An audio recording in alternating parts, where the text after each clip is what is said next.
It is my birthday and I'm very excited. I'm going to the park. I'm going to read with one of my very good friends. I'm going to read Howard's End.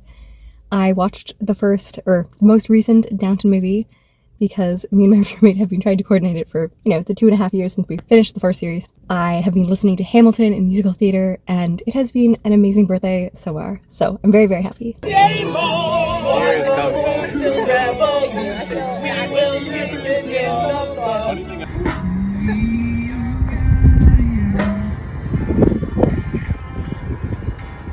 I am currently listening to 2 books. I am listening to War and Peace. It is going wonderfully. I am in the 2nd section at the 6th chapter. Things are flying. It's very interesting because Thadawi Newton, I think I'm saying her name correctly, is very interesting because she's also the narrator of Jane Eyre, which I am rereading on audio, and my classics book club, which takes each book and divides into like 4 sections or so, and then we read as we go, and it is really delightful. We're doing Jane Eyre, and one of the girls has no idea what is happening, and it's delightful. The others have differing views on Jane Eyre. This is my first time I reread it. I read it for the first time in 2021, so it is interesting to read it on audio, and I love that I'm listening to the same narrator between different books. And I'm also reading Equal Rights by Terry Pratchett. This is a book I've been meaning to read for a long time. I've been meaning to read Discworld for probably, 8 years or so, but I am really excited to get into this. It is about a witch who is the first female wizard, and yeah, it is very good so far. She's quite young, but pretty much, the 7th son of the 7th son of the 7th son, and this guy's about to die, and he gives it to a man who's about to have his 7th child. The first 7 are all boys. She's born just as the old wizard dies, and it's a girl, so that was not expected. I love his style. I've been told about his style. I've read Good Omens, but man, his style is really good. So yeah, I'm having a delightful time of reading. I'm definitely going to read Youth and Dependency by Tove. I don't know how to say her name, but I read her first book, Childhood, in August, and it was delightful. So I'm having a great time.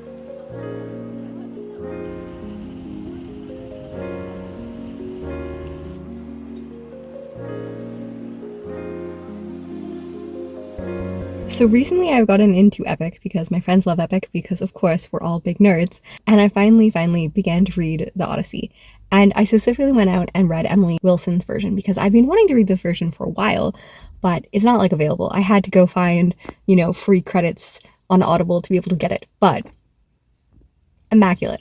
The fact that we begin the book completely with Telemachus, not what I remembered or expected from my rememberings of being told the plot of Odyssey. I think I know most of what happens, but I didn't know that's where it started. And it begins with Odysseus on Calypso's island, also not something that I remembered. So wow, it has been really good. I love her translation. She talked at the beginning about translation. One of the things that I love when she talks about translation is the fact that language from the Victorian era, or even Shakespeare, is not particularly closer to Greece than now, because of the fact that Greece was 3,000 years ago. 100, 200, even 500 years ago is not that much closer, and it's not relevant. Trying to imagine the language that we are using to describe it in English is the same as that isn't fair. It always includes some interpretation, and she talks a lot about how she does that. It's really good writing. She writes in iambic pentameter because she talks about how that is the case of English poetry. She talks about how you can't completely mimic the way that Greek people write poetry, so the closest thing you can do is to use the standard tradition we use in English, and it is so beautifully written. I am loving it. I am feeling very compelled, and I am very, very excited. And it is interesting because I did, before I went to find free credits, I was like, okay, what can I do? And I looked at 2 other versions of the Odyssey, and I was like, nope, these are not the ones. So I was rewarded by getting this version, which is just so beautiful. I am just casually dressed to the nines because it is my birthday and I am having a poetry night. This is a dress that my friend bought me years ago, and I've never worn it because it is absurdly, ridiculously fancy. But today is the day. I feel slightly nervous, but I'm very excited. All of my friends committed to reading me poetry or singing or doing some kind of performance, and I wasn't sure because not all of them are that's their speed. And I am really, really excited to just hang with my friends and have them read poetry. I'm going to read one of my own poems, and yeah, I'm just really excited for this. I hope it's good night. I hope the dress is not too much. That is the hope. Penelope, I've told you this before. You know I'm afraid of the water. I'll make sure that you're safe and sound. Come play with me and our daughter and watch our love leave the ground. I would, but I'd be suffering trying to float the whole time. But only if you answer a question or two. Of course. Okay, so let's say I was on the run, or hiding from, I don't know, Poseidon, and let's say he had blocked the way home with giant waves and giant storms. Oh no. How am I to evade him?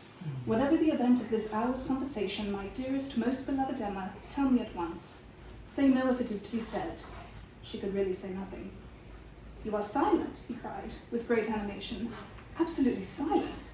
At present I ask no more. Emma was almost ready to sink under the agitation of this moment. The dread of being awakened from the happiest dream was perhaps the most prominent feeling. I replay my footsteps on each stepping stone. I rewind the tape, but all it does is pause. Time won't fly, it's like I'm paralyzed by it. I can still see it all in my mind. Memories feel like weapons. I was catching my breath, barefoot in the wildest winter, catching my death. I can tell that it's gonna be a long road. I can go anywhere I want, just not home. I ask the traffic lights if it'll be alright. They say I don't know. I want to remember that life is long, that the world trails on and on from one point until another, an eternity to one life in 1 second, 1 moment, 1 year is a slice of what we're given to luxuriate in. And yet we're always made to think it's nonstop, a churn to a churn, slammed against one another until we can't breathe. But I want to breathe, take slow breaths and dance in sunsets on long walks. Remember that the world isn't passing away, that my life isn't passing me by. I'm here, and life is beautiful, wonderful, worth savoring. And one day I'll be Margaret Atwood and Mary Oliver, Alice Munro, writing poems in my old age, 7 decades after I first held a pen. So it's okay to breathe, take a risk or a break. The world will still be here when I'm ready to emerge. Happy. I feel happy. I have the most beautiful sunset in front of me, and I'm currently reading The Master of the Mill. This is a book that I've been reading for about a year, and I accidentally got the wrong time, went to the wrong place. Anyways, I'm here for a little bit, so I decided to read the book that I just have in my car / purse, and I'm reading it. It's fun. On audio, I'm reading the Odyssey right now. It was unexpected, but I got really into Epic, which made me read the Odyssey, which is wonderful. I like specifically bought the version of Emily Wilson, which felt indulgent because I never ever buy like audiobooks, but I knew that I wanted to listen to the audio, and I knew that her translation, and I like tried 2 other translations, and I was like, no, I need this one. So that was my indulgent thing around. It has been really beautiful. I just had my birthday. Everyone committed to the bit and like read poetry, or one of my friends read the speech from Mr. Knightley and Emma, which was so beautiful. A couple people gave me like beautiful poetry books that I will talk about, and one of my friends made a game with all my friends' faces on it, which was fun. That was his creative thing, and yeah, it was just a really delightful evening and just celebration and all of that, so I had so much fun. And then, yeah, I finally finished Universalis. It did not get any better. I am going to read The Neighbors soon by Diane Oliver. This is a book that I've been meaning to read for a long time. She was a writer that died very early, and she had a lot of uncollected works that has now been collected, and I'm really excited to read that. The Booker shortlist is out tomorrow. I'm really excited for that. Like, look, I don't know if you can see it. It doesn't look as strong in this, but it is absolutely gorgeous from my vision. You can see the like pink light on my face. But yeah, it's been a really good September. We're near the end. I'm having a good time. I'm trying to just like lean in. The thing is, my love of Epic has kept me from reading because I just want to be listening to Epic. Like, I started the Odyssey I think a week ago, and I keep on stopping because I just want to listen to Epic and enjoy it. My other thing is my real life book club. We take classics and we divide them into 4 or 5 sections and we read them. We are reading the second part of Jane Eyre. I've been like waiting to read them right until the week, so in 5 days we're meeting, so I'm going to read it this week. I'm really excited.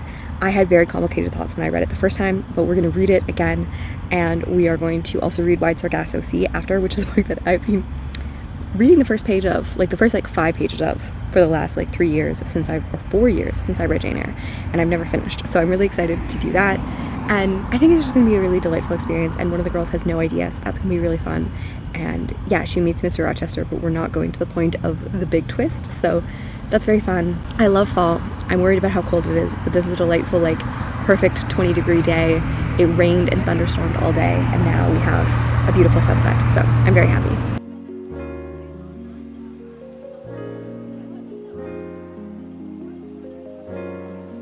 Also, I've shown the sunset. It is so beautiful. And I went back to reading, and I forgot that I like did not talk about the description of Master Mill. So this is a Canadian book that like the guy has created life. he like ran away and had a bigamous relationship, and that came out, and then he used a fake name in Canada. He was raised in England. This whole thing, very fun life. But I found this randomly in a thrift store for like $2, and I saw that. I was like, oh, Canadian, like they have like the new Canadian library. So I was like, oh, I've never heard about this. It's from the 1920s. It's set in Manitoba. It pretty much never happened. It is a province that now just recently got 1 million people. It's massively in mass, and this is about a mill and all of the things that happen in it. But this man spent his whole life, we meet him as a young man who wants to like grow this mill from like a very small town mill to like a very industrial one. But then we see him as an old man, and he has dementia. He doesn't remember things, and it's such a beautiful, like I love the writing in it. I love the humor in it.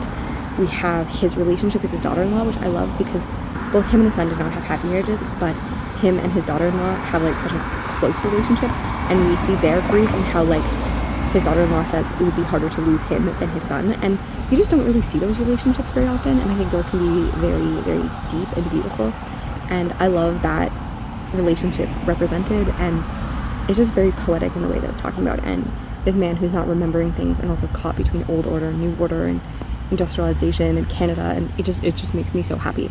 But it's a book that I've been very slowly working through myself because I barely ever sit down to just read it, but when I do, I really like it. So yes, I'm enjoying it. Hello, we are now into October, and I am here to wrap up some of the thoughts that I had from the September vlog. And may I say, I don't wear makeup every day, but I must say that this lighting being very strong in my face makes me look very interesting, especially considering I was wearing makeup earlier to film, and it has now all dissolved from my face. But before I go to sleep, before I go to Canadian Thanksgiving at the beginning of the month, I'm in fact going to wrap up this vlog so that you'll see it sometime. And yes, I made some notes in a very dignified way of the various things and clips that I wanted to talk about. First of all, the Odyssey. I already did a wrap up, so you will have my thoughts about it, but I think it was really great. Also, for clarity, I don't know how to say Telemachus's name. And also, I do know Calypso's Island. I just had no idea that it started midway through. And like, also he had this whole venture and stuff like that. It was very interesting. I really loved the writing though. I think I still, like looking back on it, I love the conversation on translation and interpretation more than I actually like the story. And I'm not sure if that's just because of the fact that it's so well known and I have so many other encounters and I was literally listening to an interpretive version of it at the time. However, yeah, it didn't like shock me, but the writing I think about a lot. Second of all, the dances. So we have people performing Les Mis, which is perfect, on the beach. That was Labor Day. It was beautiful. And then also, it is me and my friend Lauren interpreting Damon and Elena's first dance from Vampire Diaries. One of the like islands of my personalities in my life is Vampire Diaries. I have a very core thoughts about that show. And yes, this is not the interpretation. It's not even the song. We got this wrong song, but we were on our friend's roof and we were like, you know what we need to do right now? Dramatically dance. So that was fun. And then we also have the like little clip of me filming. I watched a performance of Anne of Green Gables, and this was really fun. My friend Hannah took me there for my birthday. It was very fun. I like Stratford a lot. I tend to go to see like 4 or 5 plays a year. And this was so interesting because if this was the only production and the only version of Anne that I'd ever seen, I would be disappointed because it is very interesting. It's off the beaten path. However, it is one of the most well-known Canadian things. It has been adapted many times. I was not upset about the fact that it was such a different take. It was actually refreshing. The way that they chose to adapt it was to begin the story as a book club. It begins with a woman who will go on to play Mrs. Rachel Lynde, and she is dressed in 1890s attire, and she's ready, and she's going to read it to everyone else, but they decide to use their imaginations, and they all close their eyes, and they breathe in, and they open their eyes, and Anne pops up, and they do the same thing with Matthew and Marilla. But everyone else who goes into the play are the book club enacting those characters. So Mrs. Rachel Lynde enacts that character, Diana enacts that character, Gilbert enacts that character. There is a running joke that the person who will go on to play Jane Andrews, as well as several other characters, is a man who pretends to be pulled out of the audience, and he does not know what's going on, and he changes some things, and that's when things start to happen. Like, for instance, the story of Prissy and Mr. Andrews. I'm going to assume that you know the plot of Anne of Green Gables. You may not, but this is one of my favorite books of all time, so I'm just going to go with it. And it is so cool that, you know, he changes it because it is a very creepy story in which a teacher is in love with a student, and they save her from that situation. There's a part just past second half where Anne is told to write more realistically rather than fantastically. And in this, she begins to imagine. And in that, we jump into the modern era, and everyone is transformed into the modern era, which makes sense because beginning and at intermission, early 2000s were playing. Like, we walked into Complicated, and then we had some Hilary Duff, and then we had Love Story, and we're all like, me and my friend were like, this is such an odd thing. Like, I've been to like 30 Stratford productions, and there's never music randomly playing, especially early 2000s. And I was like, I guess like Anne is an icon of like youth and girlhood, so I guess it makes sense, but I was confused. My overall view of this production is that I'm very happy that it exists, and if it was the only production I would be sad because it's not faithful, and particularly it has different points that it drives home and avoids certain canon and certain like interpretations in order to make that. Like, I would say that like Gilbert is kind of a dumb jock in this, which even though they say he's smart, he does not do anything smart on stage. He is literally just an idiot on stage. And, you know, it's played for the laugh of him just being obsessed with Anne. They also really draw out, like, the adoption storyline, and, like, you know, one of the final things is Marilla being like, we consider you family, which is just so known throughout it. But, like, in the interpretation of the story, that is really dragged out. So, yeah, there's certain elements that are not completely the interpretation I would have, but there's many interpretations that get it really well. So I'm okay with the fact that this one is different. I also saw Sense and Sensibility in late August, also incredible, and I laughed a lot. A different interpretation in some of those ways too, but fantastic. Who's surprised that this wrap up is not very short at all? But I also went book shopping. It was amazing. I will talk more about the books that I got and the books that I got for my birthday in my book haul that is forthcoming. But I also want to talk about some of the performances you would have saw from my friends. It was really great. My friend Leah did the speech for Mr. Knightley in Emma, which is my favorite Jane Austen book of all time and one of my favorite love confessions of all time. So yeah, my friend who filmed it did not get all of it, and there's a dog in the background, so I did not give you that part, but that was great. My friends Julia and Shani did the interpretation of Epic, the Suffering, the reenactment of that, which is the sirens trying to convince Odysseus to come into the water. Fantastic song if you want to listen to Epic. My friend Xander took many Taylor Swift lyrics and made them into a very beautiful medley of a poem from various lyrics and lines. It was incredible. I would give you the whole thing, but it was several minutes long, but I thought it was fantastic. And the last clip that I showed is my friend Ange, and she is performing one of the poems that I wrote, and it is about being a writer, about knowing that we have time to live and to breathe, to not feel like life is consuming us, but to be able to step back and relax and know that we have many years to write, to create, and to breathe. And then I performed two of my own poems as well. One of them about Les Mis, because my friends who hosted are big Les Mis fans, and then I also performed one about friendship and about grief and about those you love, and that was really special as well. I loved being able to wear a sparkly dress and performing and eat good food, celebrate, be by a fire. It was a really special night. And then I could talk about so many other things, but the last note that I made is I talked about Neighbors. It was so incredible of a book, so would really recommend it.